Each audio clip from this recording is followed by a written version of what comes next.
নরেন্দ্র মোদীর বাড়িতে high voltage 1 ঘন্টার বেশি সময় ধরে বৈঠক হলো এবং সেই বৈঠক থেকে যা খবর বেরিয়ে আসছে অবশ্যই গুরুত্বপূর্ণ। তার কারণ এই নরেন্দ্র মোদীর ক্যাবিনেট যেটাকে নিয়ে বারংবার আলোচনা চলছে সারা দেশ জুড়ে, সেই ক্যাবিনেটে কোথাও কিন্তু গিয়ে একটা রদবদল, এবং সেই রদবদলটা অত্যন্ত গুরুতর।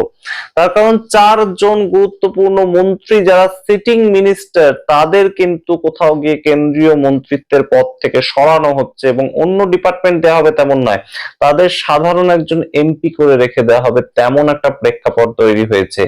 এবং অবশ্যই এই মুহূর্তে সেই সমস্ত মন্ত্রীদের যা নাম বেরিয়ে আসছে তা শুনলে অবশ্যই কিন্তু বোঝাই যাবে যে মোদী সরকার কোথাও গিয়ে ভালোই চাপে রয়েছে।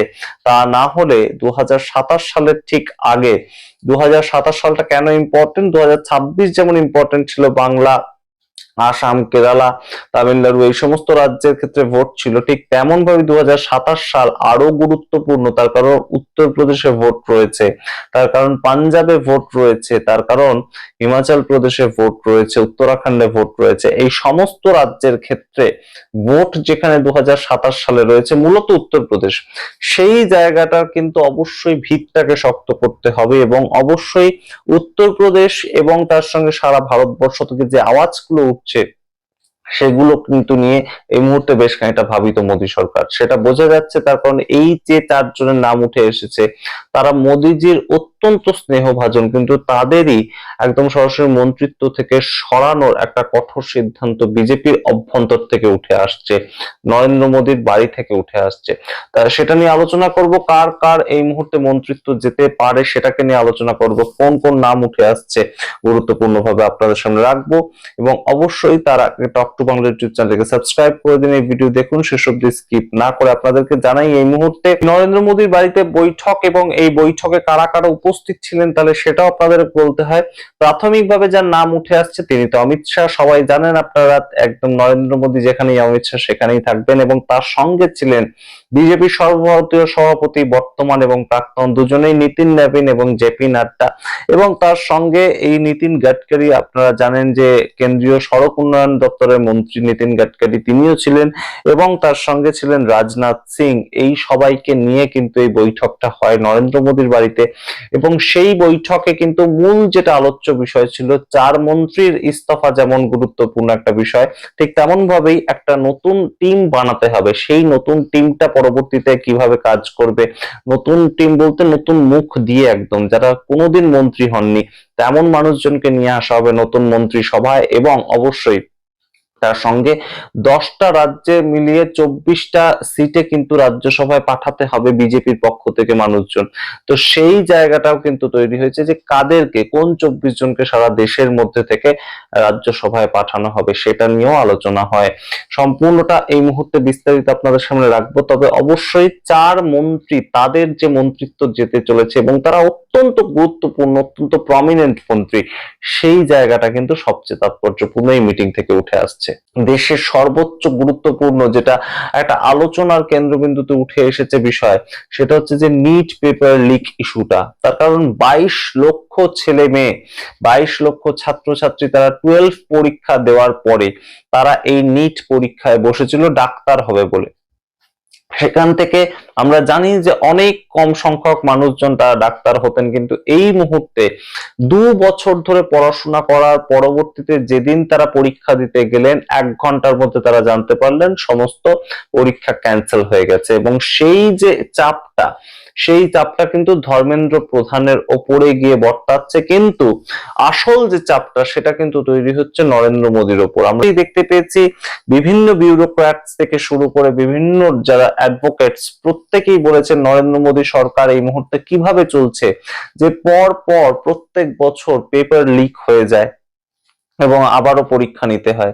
2024 সালে আমরা দেখতে পেয়েছিলাম নিটের পেপার লিক হয়েছিল, আমরা দেখতে পেয়েছিলাম 2024 সালে নেট পরীক্ষা, সেই ক্ষেত্রে একটা সমস্যা তৈরি হয়েছিল, পেপার লিক হয়ে গিয়েছিল। প্রথমবার নেট পরীক্ষা এনটিএ যারা নেয় সংস্থা, ন্যাশনাল টেস্টিং এজেন্সি, তারা পেন অ্যান্ড পেপারে নিয়েছিল এবং সেখানেও সম্পূর্ণ পেপার লিক হয়েছিল। আবারও পরবর্তী এই পরীক্ষাটা নেওয়া হয় কম্পিউটারাইজ পদ্ধতিতে। এই যে বিষয়গুলো, সেগুলো নিয়ে চর্চা হবে এবং সেই বিষয়টাকে চর্চার মধ্যে এতটাই গুরুতর একটা জায়গা পেয়েছে এই মুহূর্তে কিন্তু অবশ্যই ধর্মেন্দ্র প্রধান এডুকেশন মিনিস্টার তিনি কেন ইস্তফা দিচ্ছেন না, এই মোদী সরকার সেটা সম্বন্ধে ওয়াকিবহাল নয়, সেটা বললে তো কোথাও গিয়ে একদম এই মুহূর্তে ভাবের ঘরে চুরি করা হবে। তো সেই ক্ষেত্রে ধর্মেন্দ্র প্রধানের নামটা কিন্তু সবার আগে রয়েছে। নরেন্দ্র মোদী সরকারের এই মুহূর্তে ক্যাবিনেট মিনিস্ট্রির মধ্যে যিনি রয়েছেন ধর্মেন্দ্র প্রধান, তার নামটা সবার আগে রয়েছে। দ্বিতীয় যে নামটা রয়েছে সেই দ্বিতীয় নামটা কিন্তু নির্মলা সীতারামন রয়েছে। তার কারণ আপনারা বুঝতেই পারছেন এই মুহূর্তে ভারতবর্ষের ইকোনমি নিয়ে সবচেয়ে বেশি প্রশ্ন উঠছে। আপনারা জানেন গদি মিডিয়া এই ধরনের প্রশ্ন তুলবে না, কিন্তু সোশ্যাল মিডিয়া থেকে শুরু করে বড় ইউটিউবার কিংবা আমাদের মতন ছোট ইউটিউবাররা প্রত্যেকেই এই প্রশ্ন তুলছে এবং বিভিন্ন ভাষায় একই বিষয় নিয়ে প্রশ্ন উঠছে যে কেন এখনো পর্যন্ত নরেন্দ্র মোদীর পক্ষ থেকে একটা প্রেস কনফারেন্স করা হয়নি, সরকারের বিত্তমন্ত্রী একদম কেন এখনো পর্যন্ত দেশবাসীকে জানাচ্ছেন না যে কিভাবে এই সংকট থেকে দেশ বেড়ে উঠবে, এই সংকট থেকে দেশ এগিয়ে যাবে। আমরা এখনো কেন ডলারের পরিমাণ যে এই মুহূর্তে টাকার পরিমাণ কমছে, ডলারের তুলনায় যে টাকার দাম কমছে সেটাকে নিয়ে কেন কোনো প্রেস কনফারেন্স করেননি নির্মলা সীতারামন। যবে থেকে ভারতবর্ষের একটা ক্রাইসিস শুরু হয়েছে, সম্পূর্ণ বেরোজগারে ভরে গেছে, আমরা দেখতে পেয়েছি যে প্রচন্ড পরিমাণে এই মুহূর্তে মূল্য বৃদ্ধি হয়েছে। পেট্রোল ডিজেলের দাম বাড়া থেকে শুরু করে $1 সমান 97 টাকা পর্যন্ত হয়েছে, তখনও পর্যন্ত বিত্তমন্ত্রী সম্পূর্ণ চুপ। অর্থমন্ত্রীর এই যে নীরবতা সেটা কিন্তু অবশ্যই বারংবার প্রশ্ন তুলেছে। বড় বড় নিউজ চ্যানেল আমরা জানি কোনো প্রশ্ন তুলবে না, কিন্তু এই যে প্রশ্নগুলো উঠছে ইউটিউব থেকে শুরু করে সোশ্যাল হ্যান্ডেল থেকে শুরু করে বড় বড় ইউটিউবার, ছোট ছোট ইউটিউবার প্রত্যেকে এই প্রশ্ন তুলছেন, সেগুলো নরেন্দ্র মোদী সরকার কিন্তু কোথাও গিয়ে এড়িয়ে যেতে পারছে না। এবং আলটিমেটলি তো নামটা খারাপ হচ্ছে নরেন্দ্র মোদীর, কারণ তার ক্যাবিনেট মিনিস্টার এবং তাকে তিনি বাদও দিচ্ছেন না।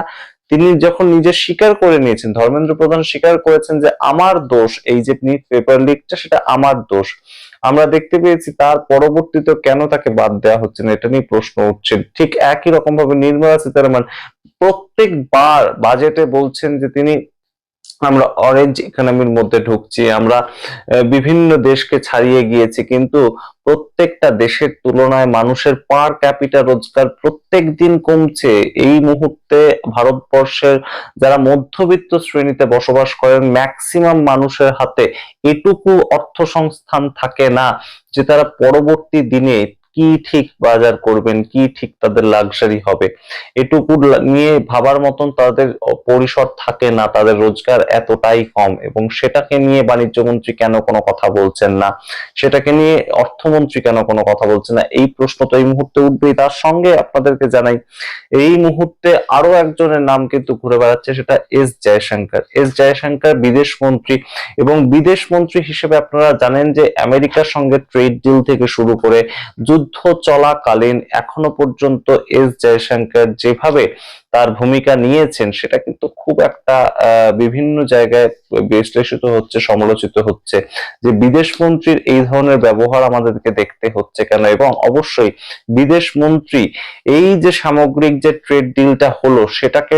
নিয়ে তার কি ভাবনা চিন্তা, সেটাকে নিয়ে একটা প্রেস কনফারেন্স কেন করলেন না, এই প্রশ্নগুলো উঠছে। এবং সেখান থেকে এস জয়শঙ্কর তার নামও রয়েছে। এবং অবশ্যই যে নামটা নিয়ে সবচেয়ে বেশি আলোচনা হয়েছে সেটা হচ্ছে কেন্দ্রীয় স্বরাষ্ট্র দপ্তর, তার ডেপুটি মিনিস্টার যিনি বন্দি সঞ্জয় কুমার, তিনি আপনাদেরকে জানিয়েছিলাম তার ছেলেকে নিয়ে একটা স্ক্যান্ডাল হয়েছে। তিনি তেলেঙ্গানা থেকে বিলং করেন এবং সেই বন্দি সঞ্জয় কুমারের ছেলে এক 17 বছরের নাবালিকা, তাকে একদম যৌন নিগ্রহ করে সরাসরি কিন্তু এই মুহূর্তে ফেরার অবস্থায় রয়েছেন, কিন্তু তাকে এখনো পর্যন্ত ক্যাবিনেটে রেখে দেওয়া হয়েছে কোনো ধরনের কোনো তার প্রশ্ন না করে, শোকজ না করে।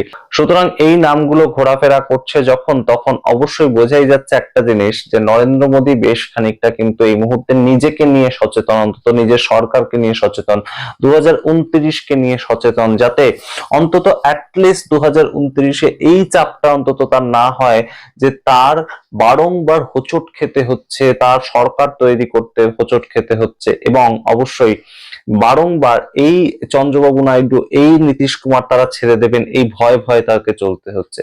তাই সেই জায়গাটা সম্বন্ধে তিনি সিকিউর করতে চাইছেন, নতুন টিম, ফ্রেশ মুখ নিয়ে তৈরি করতে চাইছেন, এবং যারা ইয়াং তেমন মানুষজনকে ক্যাবিনেটে কিন্তু আনতে পারেন নরেন্দ্র মোদী, তেমনই খবর। আপনাদের সামনে রাখলাম পুরোটা, আপনারা আপনাদের মতামত কমেন্ট বক্সে কমেন্ট করুন। দেখতে এখন টক টু বাংলা, অবশ্যই টক টু বাংলা ইউটিউব চ্যানেলকে সাবস্ক্রাইব করতে ভুলবেন না।